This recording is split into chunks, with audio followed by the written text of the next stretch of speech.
Bonjour, aujourd'hui je voulais partager avec vous deux versets dans un texte du Nouveau Testament, la lettre aux Corinthiens, première lettre aux Corinthiens, chapitre 3, versets 16 et 17, et je vous les lis. « Ne savez-vous pas que vous êtes le temple de Dieu et que l'Esprit de Dieu habite en vous ? Si quelqu'un détruit le temple de Dieu, Dieu le détruira, car le temple de Dieu est saint, et c'est ce que vous êtes. Amen. » Seigneur, oui, ta parole est vérité pour nous. Donne-nous de comprendre cette vérité maintenant. Alors, pour comprendre cette partie de l'épître aux Corinthiens de Paul, je vous invite à repartir en arrière dans l'Ancien Testament pour comprendre un peu le contexte et puis ce que les gens de l'époque entendent quand ils entendent parler de temple. Parce que pendant un temps de l'histoire du peuple de Dieu, nous dit l'Ancien Testament, Dieu n'avait pas de lieu précis pour manifester sa présence. Il pouvait se manifester, il le faisait régulièrement, dans un buisson en flammes par exemple, dans une nuée, dans un orage, dans d'autres lieux encore.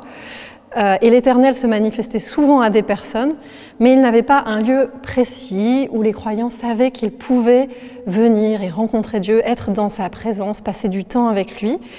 Et si on avait raté une manifestation de Dieu, tant pis, il fallait croire sur parole les gens qui l'avaient vu. Et ça a été comme ça jusqu'au jour où, nous dit l'Ancien Testament, Dieu a eu cette parole que l'on retrouve dans le livre de l'Exode au chapitre 25. Dieu a dit « Ils me feront un sanctuaire et j'habiterai au milieu d'eux ». Dieu a choisi de venir habiter au milieu de son peuple pour être toujours présent avec eux. C'est le tabernacle ou la tente qui va être ce lieu où le peuple peut aller pour rencontrer son Dieu, pour être avec l'Éternel. Dieu a un endroit au milieu des hommes.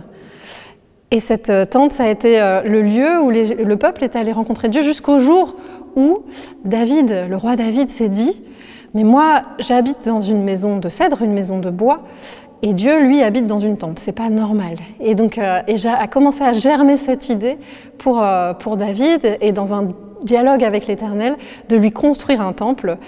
Et c'est donc ce qu'on voit dans le deuxième livre de Samuel, la construction du temple à Jérusalem.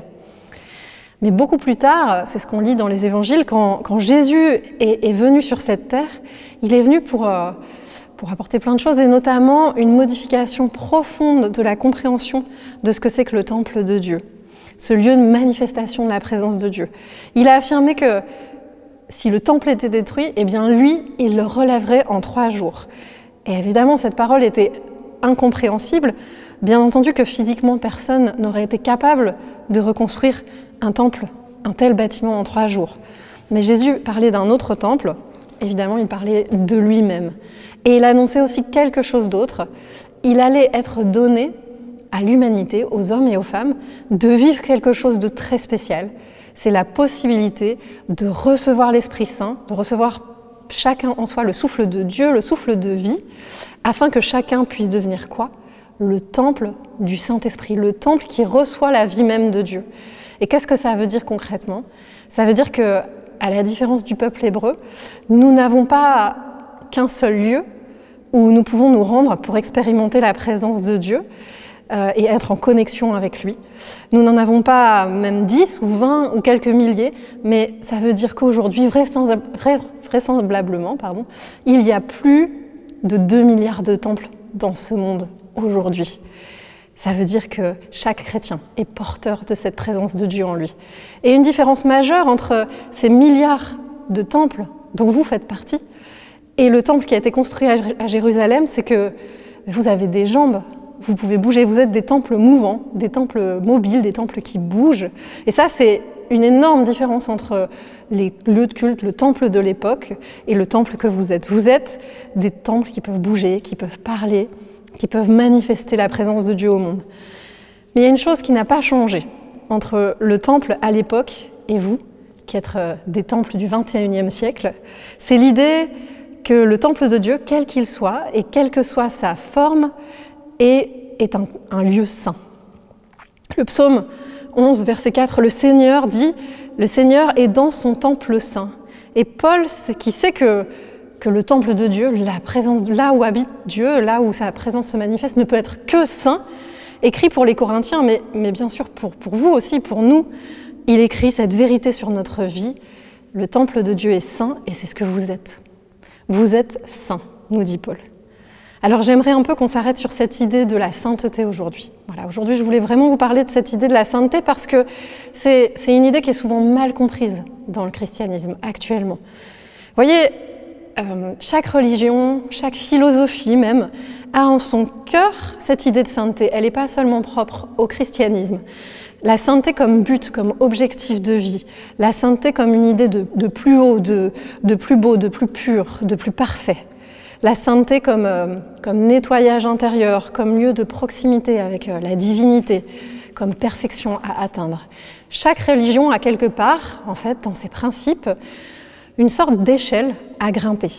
Une sorte d'échelle à grimper, et si on arrive en haut de l'échelle, quelque part, on atteint cet état de sainteté, de perfection, à laquelle on aspire toute une vie. On peut l'atteindre à travers des jeûnes, à travers des prières, à travers des exercices spirituels ou physiques, avec des tas de choses à faire. Ou alors en étant tout le temps gentil avec tout le monde. Voilà, il y a des manières d'atteindre cette sainteté. Et nous aussi, les chrétiens, nous avons une échelle. Mais la différence avec toutes les autres religions, avec toutes les autres philosophies, c'est que en Jésus-Christ, ce n'est pas nous qui sommes appelés à grimper à l'échelle pour aller jusqu'en haut, mais c'est qu'un jour, Dieu lui-même a choisi de descendre l'échelle pour aller jusqu'en bas, jusqu'à nous. Et ça, c'est révolutionnaire, c'est magnifique. Dieu a choisi de descendre l'échelle parce qu'il sait que nous n'y arriverons pas, il sait que nous ne sommes pas capables, par nos propres forces, d'atteindre les sommets aussi beaux soient-ils que nous nous fixons. Et nous le savons aussi, nous faisons des efforts pour atteindre notre but de perfection et hop, nous retombons. Systématiquement, nous retombons. Nous sommes super sympas et super gentils avec tout le monde. Et puis, le soir même d'une journée où nous avons été parfaits, une petite mamie nous coupe la route en voiture et bim, il y a tout qui ressort, tout ce qui était resté en nous. Alors Dieu sait que nous ne sommes pas capables, nous savons que nous ne sommes pas capables. Il a choisi de venir descendre l'échelle pour nous rejoindre. C'est lui qui est venu nous retrouver dans nos bas-fonds. Il a choisi de tout partager avec nous dans ce geste, y compris ce qui faisait de lui quelqu'un de spécial, c'est sa sainteté. Vous voyez, frères et sœurs, cela veut dire que, d'après l'Évangile, la sainteté, ça n'est pas le but, ça n'est pas l'objectif de votre vie, mais c'est le point de départ de votre voyage avec Jésus-Christ.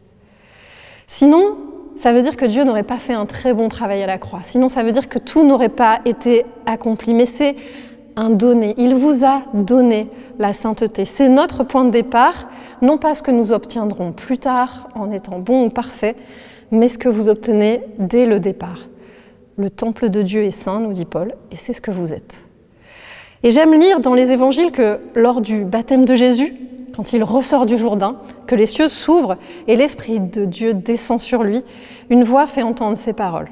« Celui-ci est mon Fils bien-aimé, en qui j'ai mis toute mon affection. » Réalisez-vous que ces paroles de Dieu pour Jésus ne sont pas dites à la fin du ministère de Jésus, comme une récompense pour tous ces bons sermons, tous ces bons miracles, toutes ces guérisons et toutes les personnes qu'il aurait relevées, tout ce qu'il aurait fait de bien.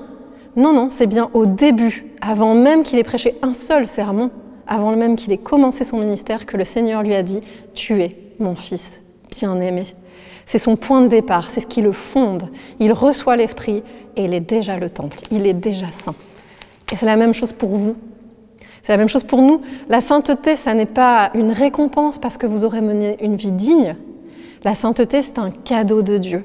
La sainteté, c'est un cadeau donné par Dieu en Christ pour nous, dès le premier jour où nous avons commencé notre parcours avec Jésus-Christ. Alors là, vous pouvez réfléchir à ce que je dis et me dire, oui, alors moi, je connais beaucoup de chrétiens. Et quand je vois leur vie, elle n'a pas l'air très sainte, leur vie quand même. Et vous avez raison. Il ne faut pas longtemps pour nous rendre compte de l'évidence. Notre vie de tous les jours ne ressemble pas forcément à la vie sainte que nous espérons vivre ou que nous aimerions révéler aux autres. D'ailleurs, Paul, en même temps, écrit que les chrétiens de Corinthe sont saints, et en même temps, juste après, je vous lis le verset suivant, il leur écrit que nul ne s'abuse lui-même. Si quelqu'un parmi vous pense être sage selon ce siècle, qu'il devienne fou afin de devenir sage. Donc Paul savait très bien que les chrétiens de Corinthe n'étaient pas parfaits, il leur écrit beaucoup de remontrances, il le sait, et pourtant en même temps il leur dit « vous êtes saints ». C'est paradoxal.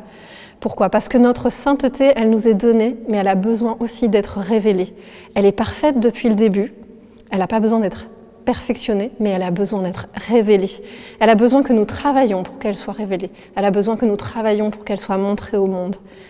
Vous êtes le temple de Dieu, et le temple de Dieu est saint. Si vous avez déjà choisi de suivre le Christ, la sainteté qui vous a été offerte sera révélée par votre mode de vie, la manière dont vous allez travailler pour être en proximité avec Dieu tous les jours, par vos choix, par vos priorités dans la vie, la manière dont vous allez vous comporter, la manière dont vous allez parler, dire ou ne pas dire des choses, vos attitudes. C'est toutes ces choses à propos de vous qui vont interpeller, saisir, témoigner du Christ qui vit en vous par son esprit. Mais si vous n'avez pas encore choisi de vivre avec le Christ, mais que ça vous intéresse, alors sachez cette chose. En choisissant de donner votre vie à Dieu, en accueillant Jésus-Christ et en le suivant comme votre Seigneur et Sauveur, vous recevrez ce cadeau aussi, cette parole de Dieu lui-même. Tu es mon fils bien-aimé, tu es ma fille bien-aimée, et en toi j'ai mis toute mon affection. Et vous pouvez recevoir en vous pleinement son esprit, l'esprit de Dieu, qui fera de vous un temple du 21e siècle. Donc la sainteté, ça n'est pas votre but, mais c'est votre point de départ. Et cette sainteté ne demande qu'à être révélée au monde. Alors la question qui nous reste, peut-être à chacun et à chacune, c'est comment être des temples en ce temps de confinement. Comme le sont le tabernacle et puis ensuite le temple de Jérusalem, je crois que nous aussi, temple du 21e siècle, nous sommes avant tout appelés à être des maisons de prière, des lieux de communion profonde avec Dieu. À Boissy, nous avons eu pendant le premier confinement un nombre très important de témoignages, de choses qui se sont passées pendant le premier confinement, pendant le moment où les groupes de prière se réunissaient, même à distance. Les sujets de prière étaient envoyés les uns aux autres et il y a eu beaucoup d'exaucements. Il y a eu des choses très fortes qui ont été vécues dans les familles, des personnes qui ont trouvé des stages, des emplois, parce que les gens se sont mobilisés dans la prière. Soyons avant tout en ce moment des maisons de prière, des temples de prière, des maisons où résonne la louange de Dieu, des témoignages vivants à la gloire de Dieu, des lieux de rayonnement de sa puissance, puisque tout nous a déjà été donné à avance. Amen.